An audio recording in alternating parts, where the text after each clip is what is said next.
Title: House GOP in Civil War, Hakeem Jeffries warns. Greetings, breaking news subscribers. We're diving into the political turmoil on Capitol Hill.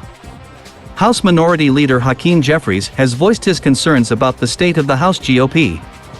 In a recent interview on ABC's This Week, Jeffries didn't mince words, stating that House Republicans are currently embroiled in a civil war. This internal conflict within the GOP exhibits traits of chaos, dysfunction, and extremism, according to Jeffries. He emphasized that this civil war is negatively affecting hard-working American taxpayers and impeding progress on crucial issues. House Democrats, he pledged, will persist in seeking common ground across the aisle.